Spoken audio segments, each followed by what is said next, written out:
problema é que o Jesus que a religião prega é muito feio.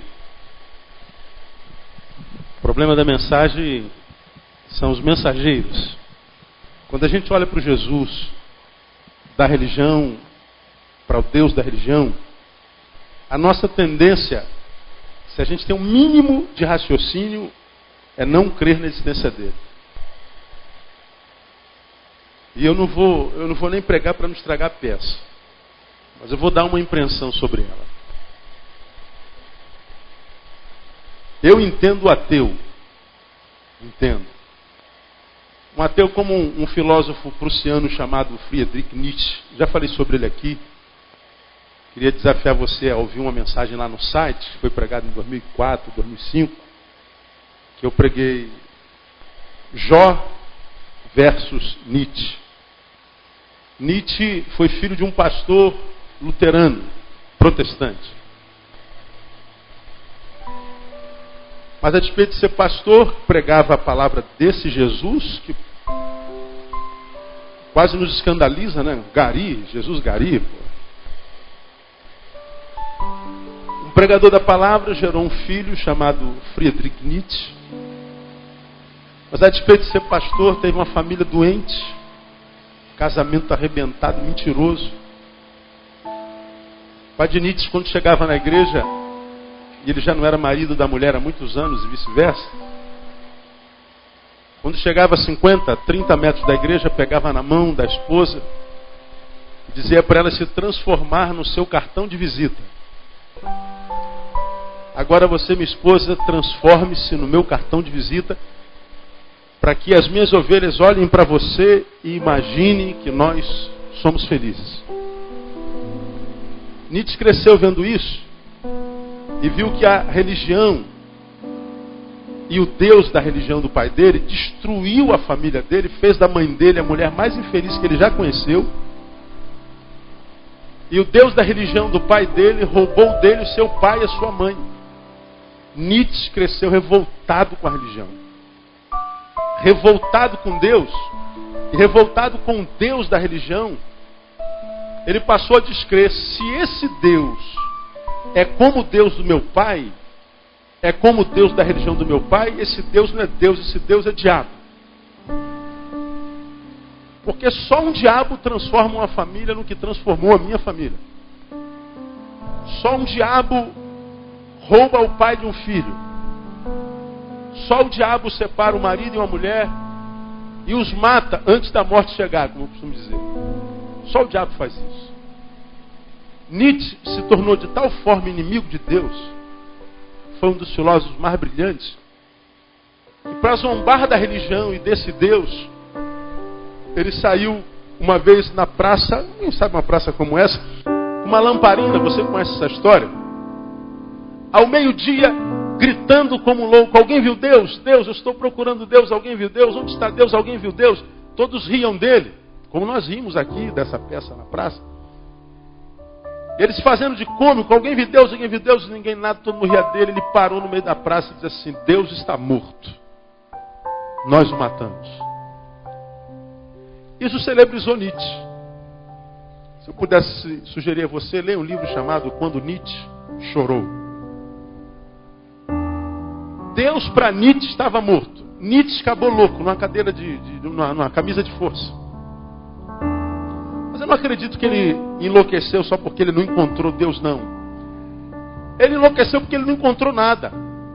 Como essa mulher está à beira da loucura, como alguns de nós. Alguns de nós aqui que rimos, damos gargalhada, estamos à beira da loucura. A sociedade está à beira da loucura, você acha que não?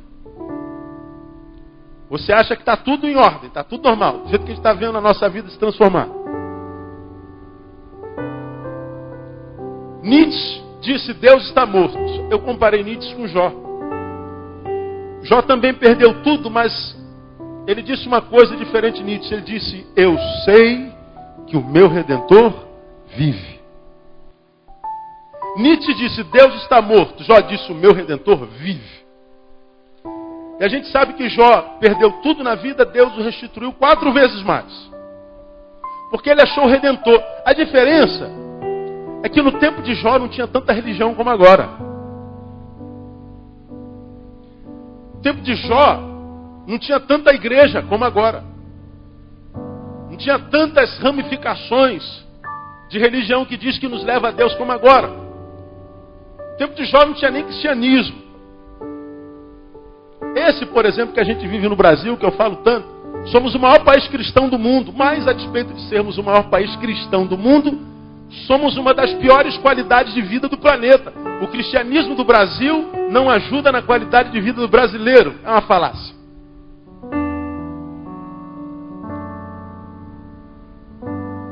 O Deus dos cristãos do Brasil parece que não é Deus suficiente para transformar a vida dos brasileiros numa vida que vale a pena. E aí a gente entra na religião, quem sabe protestante, quebra a cara, vai para outras e quebra caras e outras e outras e outras.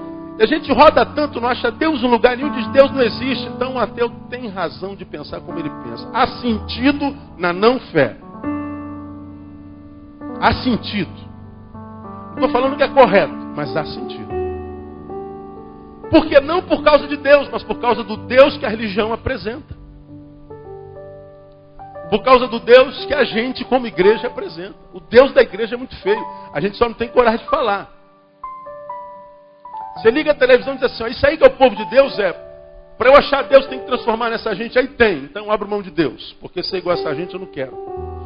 Eu digo em off, vou falar aqui no aberto. Se eu tivesse me converter hoje, provavelmente eu estaria perdido. Porque eu tenho muita dificuldade de ouvir evangélico e tenho muita dificuldade de me relacionar com religiosos. Muita. Eu sou pastor. Eu digo daqui do púlpito que eu não gosto de crente, eu sou crente. Então quando nós passeamos pelas religiões, não foi no sentido de criticar, de menosprezar, de fazer pouco caso, não. Tanto é que nós usamos a nossa. Dentre todas as outras. Porque a gente sabe que o discurso evangélico dos evangélicos é também falacioso. Por exemplo, a gente ouve, desde que a gente é gente, basta que você aceite Jesus Cristo, que os seus problemas serão resolvidos, basta que nós levantemos a mão para Jesus, que a paz de Deus, que excede todo entendimento, guardará os nossos corações, nós teremos paz, basta que a gente aceite a Jesus. Bom, quantos crentes você conhece que são infelizes à beça? Eu conheço, a maioria dos que eu conheço. É mesmo, pastor, na sua igreja também? Nossa Senhora, diria eu, a religião. Mas não é através da religião? Graças a Deus não. Graças a Deus não. Isaías é meu brother e nós cremos igual. Eu acho que Jesus pode se transformar num gari desse. Eu acho que Jesus está nos lugares mais simples da terra. Simplicidade não tem a ver com riqueza ou pobreza, tem a ver com disposição de coração. A gente pode conhecer pessoas que moram na Vieira Solto, ganham milhões de dólares por ano, e são simples. E a gente pode subir aqui na favela que a gente vai ver gente extremamente soberba. Todos nós sabemos isso. Então, porque a gente olha para as religiões e vê o mal que as religiões fazem nos homens, a gente acaba por desacreditar que aquele Deus das religiões seja um Deus bom. Você tem uma ideia? 90% das guerras no planeta são por causa de religião. De cada 10 guerras, 9 por causa da fé. Se você não crê como eu, não crê no Deus que é o meu, você é meu inimigo. Se é meu inimigo, você não merece nem viver. Eu mato. E a gente vê a cidade santa, hoje uma cidade demonizada. Por causa da bendita da religião. Agora, será que o Deus que a religião prega é de fato o Deus da Bíblia? Será que é através mesmo da religião que a gente acha Deus? Será mesmo que você está aqui evangélico, já encontrou Deus mesmo? Ou será que você só não mudou de religião? Será que você está aqui é católico e encontrou Deus mesmo através lá das bolinhas, da velhinha, das rezinhas? Será que você está aqui é espírita e encontrou Deus mesmo? Será que é Deus mesmo que a gente encontrou? Será que o Deus do espiritismo, o Deus do catolicismo, o Deus do protestantismo, o Deus dos muçulmanos, o Deus dos islâmicos, será que se ele fosse de fato mesmo Deus e Deus fosse, achando, nós nos tornaríamos, ao invés de inimigos, não nos tornaríamos irmãos? Será que se nós achássemos Deus mesmo, nós não estenderíamos a mão ao faminto de fato? Será que ao invés de construir armas, construiríamos escolas? Se Deus de fato fosse o Deus da religião, bom, a resposta é quase lógica. Claro que Deus não tem nada a ver com religião. Religião é uma invenção nossa. Mas pastor, se não é através da religião, como é que é? Bom, ele estava ali ouvindo a mensagem da peça. Eu fui levado, acredito, pelo Espírito Santo a Isaías capítulo 29. Sabe não? Você conhece. Versículo 14, onde Deus faz uma promessa para o seu povo. E serei achado de vós. É o que Deus está falando aqui. Assim diz o Senhor. E serei achado de vós, diz o Senhor. Deus está falando para o seu povo através do profeta Jeremias. Meu povo, eu serei achado de vós. O que esse versículo sobretudo me ensina? Deus não é um Deus inacessível. Deus pode ser achado sim. Quem pode dizer glória a Deus, irmão? Deus não é um Deus só transcendente que a gente não pode alcançar. Eu preguei domingo passado. Ele também é imanente. Deus é um Deus acessível. Deus não é um Deus que ninguém acha. Deus pode ser achado. Dá uma catucada na mão que está do lado e fala assim, Deus pode ser achado, irmão. Deus pode ser achado. É Ele quem está dizendo. Então a ideia de que eu entrei no catolicismo e não achei Deus, não quer dizer que Deus não possa ser achado. Eu entrei no espiritismo e não achei Deus, não quer dizer que Deus não possa ser achado. Entrei na igreja batista e não achei Deus, não quer dizer que Deus não possa ser achado.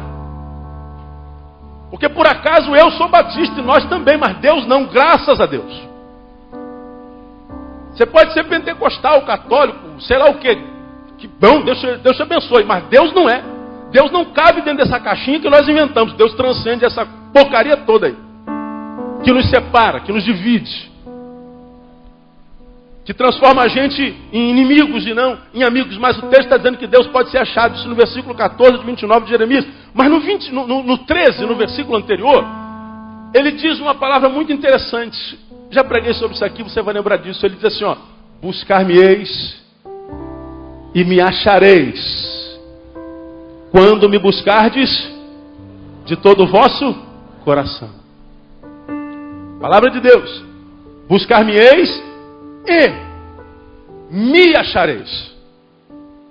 Quando, Deus? Quando me buscardes de todo o vosso coração. Portanto, se eu não acho Deus, não é porque Deus não exista. Se você não acha Deus, tendo entrado, seja em qual for a religião, o problema não é religião e nem de Deus. Deus existe, o problema é seu. O fato de você ter entrado na religião, ter quebrado a cara, e porque quebrou a cara na religião, e não foi Deus, foi a religião, foi a igreja, foi o pastor, foi o padre, foi o pai de santo, foi o irmão que você chamou de irmão e confiou. Se você está aí ferido por causa da religião, Deus não tem nada a ver com isso, porque Deus não tem a ver com a religião. O problema é seu, não é de Deus.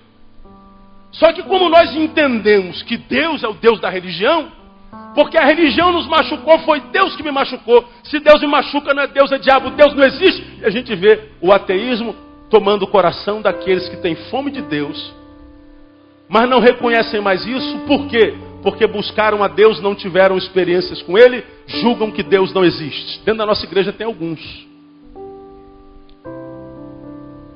Dentro da nossa igreja tem quem acredite na Bíblia, não acredite na existência de Deus. O que eu tenho a ver com isso? Melhor é o fim das coisas, vamos ver como acaba, não é? Melhor é o fim das coisas. Agora, por que a gente descrê de Deus, descrê da sua palavra? A palavra que está aqui, desde que a vida é vida, desde que gente existe. Por que a gente não acredita na divindade de Jesus, do carpinteiro que conseguiu dividir a história? Queria tentar entender como é que um carpinteiro dividiu a história. Se fosse só um carpinteirozinho. Por que a história não foi dividida em Napoleão ou em Alexandre o Grande, por exemplo? Por que a história foi dividindo num carpinteiro que nasceu numa cidade medíocre, chamada Nazaré?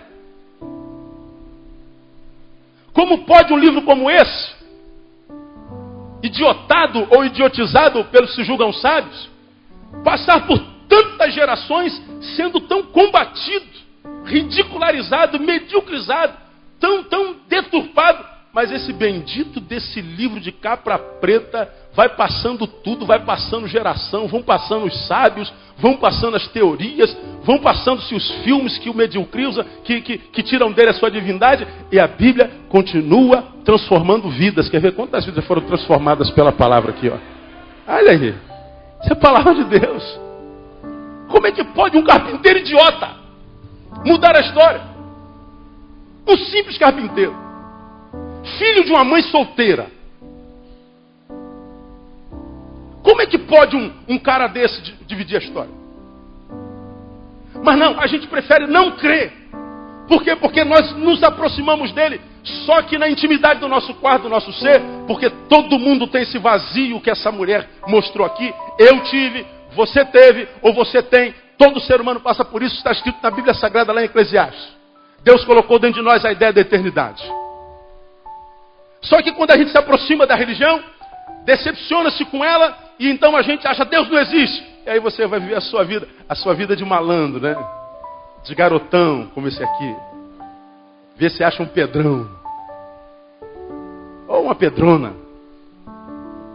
A gente vai fazer o que dá na telha. Vou viver minha liberdade.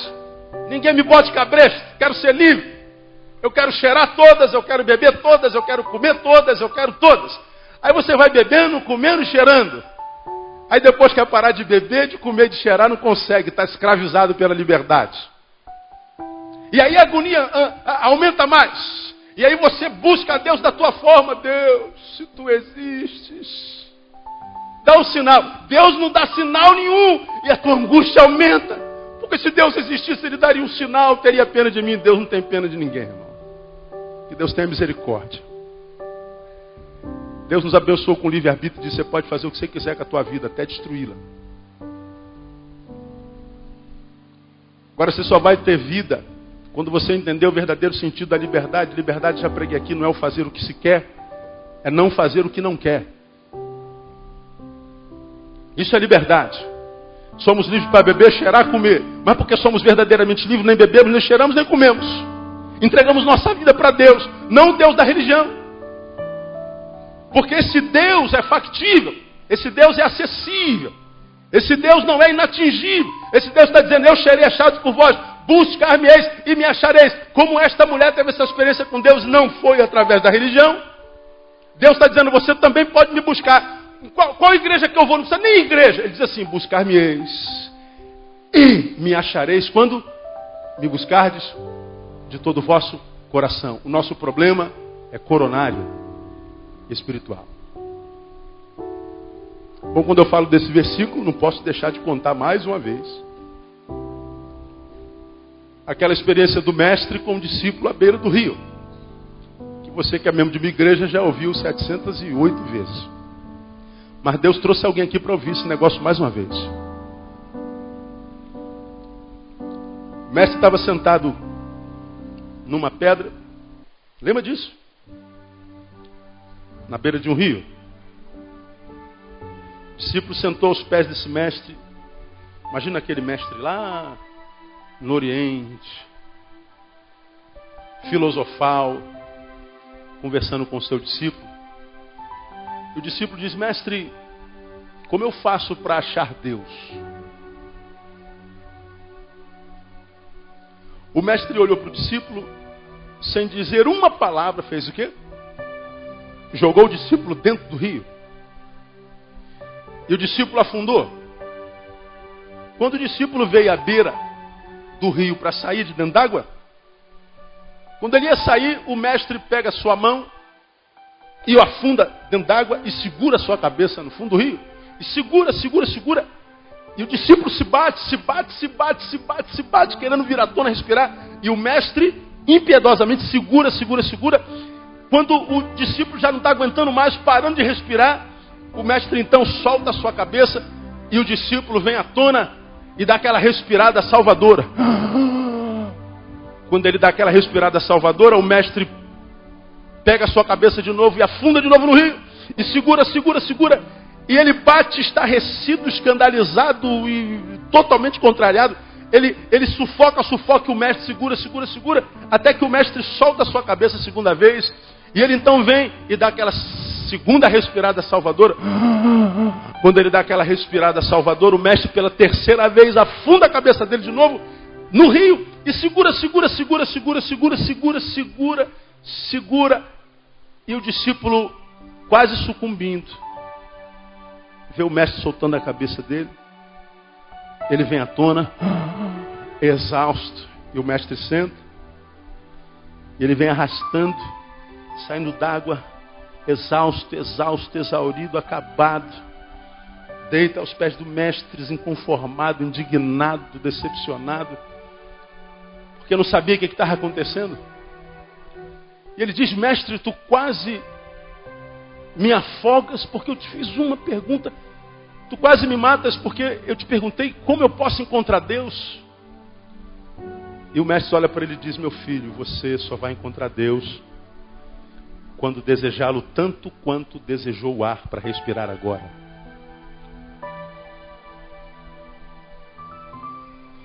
Você só vai encontrar Deus quando desejá-lo tanto quanto desejou o ar para respirar agora. Eu acredito nessa história com toda a minha alma.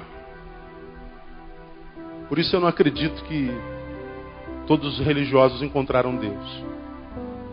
Pelos frutos os conhecereis. Porque o Deus da religião diz que basta levantar uma mão. O Deus pop dizem a respeito dele: todo caminho leva a Deus, como se ele fosse um bar da esquina. As religiões outras dizem que Deus se manifestará a teu favor se você fizer um sacrifício, mata um bicho. No nosso caso, sobe um monte, faz jejum, aumenta a tua oferta. Faz a campanha. Visite o nosso ministério. E você vai encontrar Deus. E eu vejo muita gente subindo um monte, fazendo jejum, entrando naquele ministério, nessa igreja, saindo e continua vivendo miseravelmente. E vive miseravelmente durante um tempo, mas logo deixa Deus e a comunhão, porque não conseguiu nada na relação com Deus da religião. E aí eles tendem, com toda razão, a acreditar que Deus não existe, porque tentaram encontrar Deus através da religião. Eu entendo você que é ateu. Mas porque você é inteligente, você sabe que todo que se julga sábio sabe que uma verdade se estabelece quase que num tripé: a tese, a antítese, até chegarmos a uma tese, não é? Você já estudou isso. De modo que toda a tese seja até a tese da existência de Deus, tem uma antítese: Deus não existe. Nós o matamos, diria Nietzsche. E mesmo nós que cremos, se temos um mínimo de sabedoria, temos que pelo menos admitir a hipótese da não existência de Deus. Como também quem não crê na existência de Deus, se sábio é, a tese da não existência tem que admitir pelo menos a possibilidade da antítese: Deus pode existir sim, e eu que estou enganado. Então, na hipótese, quem sabe Deus pode agir. Porque mesmo que você seja um decepcionado com a religião, com Deus, virou um ateu, sabe que do jeito que você está, não dá para continuar. E se continuar, não vai continuar por muito tempo. Já tentou em todas as religiões, não é? Não arrumou nada? Dá uma frustração, desespero, né? Dá uma raiva. Tendência a não acreditar em mais nada e nem ninguém. Acontece aqui também. Temos incrédulos na nossa igreja. Mas a experiência desse discípulo, desse mestre, testifica o que nós acabamos de ler: buscar-me-eis e me achareis quando me buscardes de todo o vosso coração. Não interessa a porta, qual a igreja, qual a religião, não. Coração. Desejar-me tanto quanto o ar que respira. Desejar-me como não algo muito importante, mas como algo imprescindível. Porque eu não sou um bar da esquina. Eu não sou uma cerveja, eu não sou um trabalho. Que talvez seja muito importante para você, mas não é imprescindível. Dá para viver sem cerveja, e eu conheço gente que nunca trabalhou até hoje, nem de fome morreu, miserável. Agora, Deus não é uma cerveja, um bar da esquina, não é um carro, não é uma casa, não é uma esposa, não é um filho. Deus é muito mais do que isso. Eu só sou achado por quem me busca de todo o coração. De quem quer uma relação comigo, como que se relaciona com algo que é imprescindível, não só muito importante. Eu não me reduzo. Eu não divido a minha glória com outra. E aí, se o caminho não é relacionamento, termino. Qual é o caminho então, pastor? Primeiro, todo o coração. Mas coração aonde? Aí entra esse carpinteiro, filho da Dona Maria, adotado pelo seu José, que aparece na história, e diferente de todas as religiões, diz algumas palavras sinistras. Porque se tu vai, por exemplo, nas religiões orientais, vamos fazer meditação transcendental. Aí tu vê o pessoal lá com a perninha cruzada, né?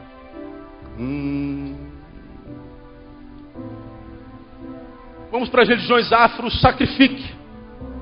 Mata um bicho. Corte-se, raspe-se. Vem para a igreja, vamos para a campanha. Vamos para as correntes. Vamos sacrificar. Vamos santificar. E aí você, muitas vezes, entra na igreja bonito, se torna um crente feio para burro. E aí se frustra nas religiões afros, nas religiões orientais, no cristianismo, seja protestantismo ou catolicismo.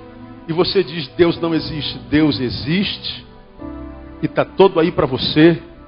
E eu posso afirmar para você, está muito mais ansioso por ser achado por você do que você por achá-lo. Só que para achá-lo tem que colocar todo o coração. Todo coração.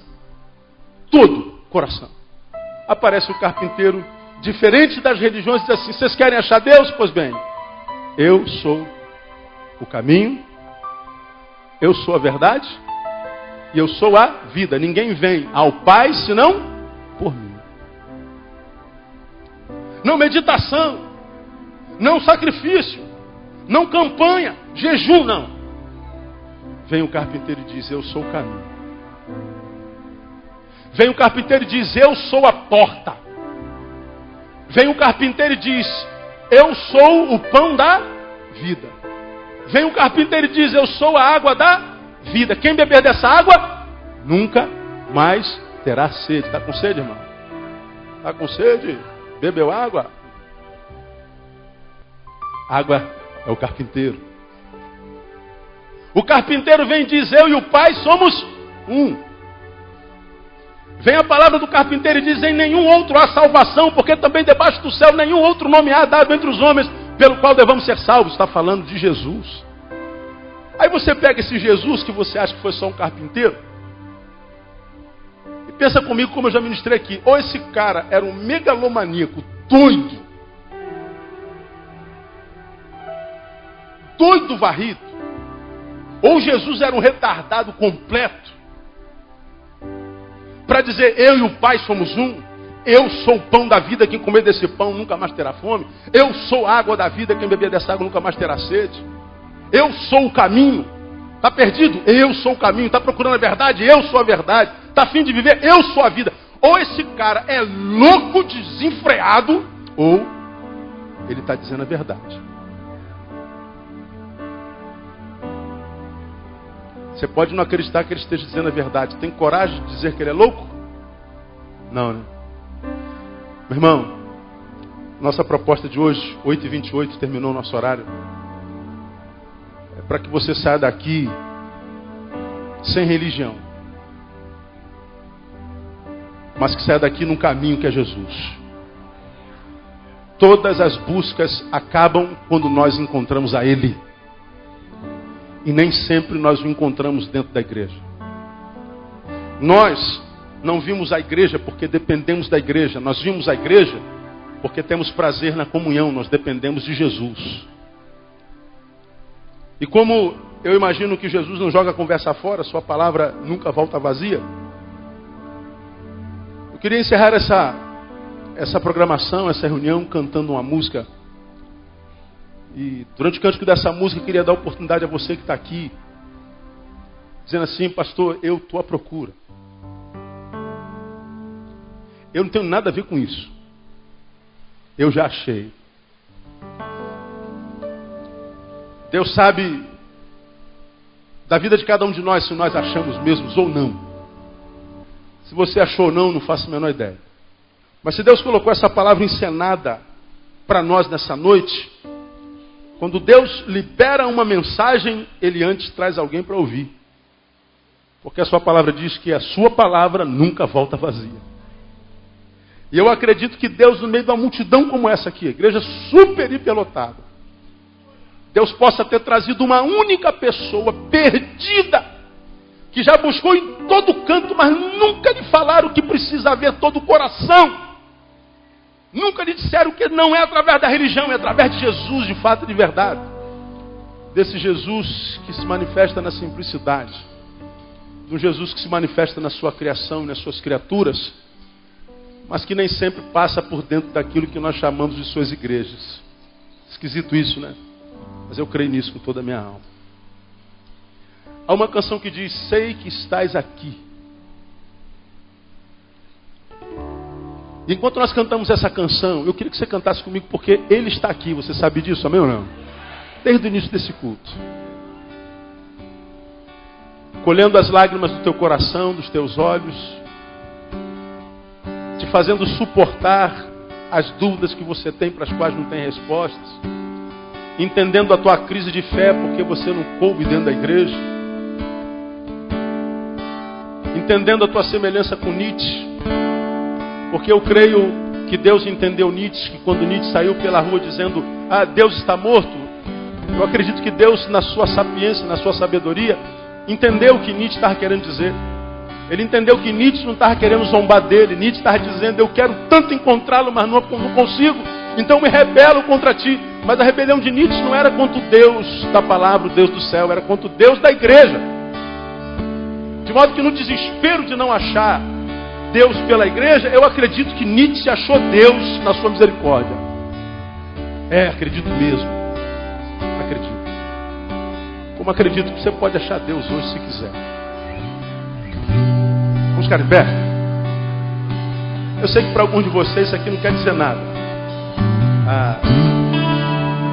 No meio de uma mensagem como essa, uma ministração como essa, você vê, pessoas se levantam, te atrapalham, cortam tua comunicação, atrapalham a comunicação que o Espírito está fazendo. Ele não está nem aí se o Espírito está fazendo na tua vida ou não. Ele está preocupado com a sede dele, está querendo ir no banheiro. É crente. Então, a gente não pode esperar pelo homem mesmo, mas a gente pode contar com Deus. Nós vamos cantar essa canção, sei que estás aqui. Se você entendeu que o que Deus ministrou aqui hoje foi para você, Ele sabe da tua procura. Enquanto nós cantamos, sai do teu lugar. Vem até aqui, ó. Eu quero orar com você, pastor. Eu quero esse Deus. Eu quero entregar a minha vida para esse Jesus. Eu quero acabar com a minha procura, com a minha angústia. Eu quero achá-lo além da religião, além das paredes da instituição. Eu quero é Deus. Deus sabe que você está procurando por Ele. Então venha, eu quero orar com você. Vamos cantar essa canção. Ministro da igreja. Sim, nós sabemos que estás aqui. Posso sentir o teu calor. Pode sair do seu lugar e venha. Não tenha vergonha não. Você não está sozinho nisso não. Com teu amor. Sei que estás aqui. Posso sentir o teu calor. Pode sair e vem. Vença a tua vergonha, vença a tua timidez. Não se preocupe com a opinião do outro. Todos procuram a Deus, nem todos têm coragem de admitir. Mas se o Espírito ministra teu coração, sai daí e venha. Nós queremos orar por você.